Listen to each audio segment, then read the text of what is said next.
Hey folks, welcome to the DoItYourselfDad channel. Today we're out in the backyard and we're cleaning up some aluminum furniture. If you have aluminum furniture, you've run into this, and this is oxidization. It almost starts looking like the paint's going bad, but it's actually not the paint, it's the aluminum. It's oxidizing and it's starting to turn this chalky white color. Now you can see over here, we've treated our furniture with this stuff. This is aluminum restoration solution. In the past, we've played around with things like automotive cleaners, waxes, WD-40, and they all leave a greasy film, or they're hard to apply. With waxes, you get them down in those creases and whatnot. This stuff is a lot easier to apply, so we're gonna show you how to clean up your furniture really easily and inexpensively with this stuff, this aluminum restoration solution. I have a link for this down in the description below if you wanna check it out.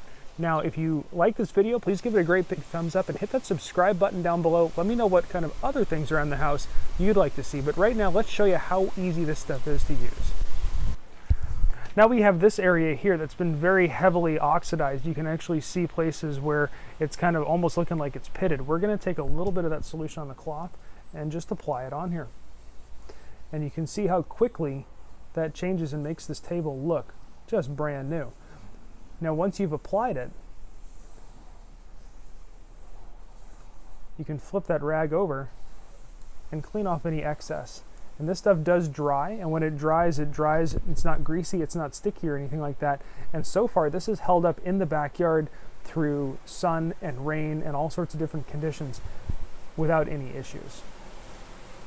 Here's another great example of a before and after that we just treated with this solution. You can see the dramatic difference between the two sides.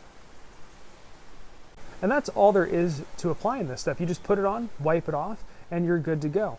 Now, the stuff that we have here in the yard has held up through the rain, the sun of Southern California, and it's doing really, really well. I'm impressed with this stuff. And what's great is this is for anything aluminum, so it's not just patio furniture like this. You can use it on garage doors. If you've got aluminum parts on a vehicle, you can use it on that. So leave a comment down below. Let me know what kind of things you would use this product on, or what kind of things you have used this product on. And as always, give me a great big thumbs up if you like this video, and hit that subscribe button down below for more do-it-yourself tips, tricks, and how-tos. Thanks a lot for watching.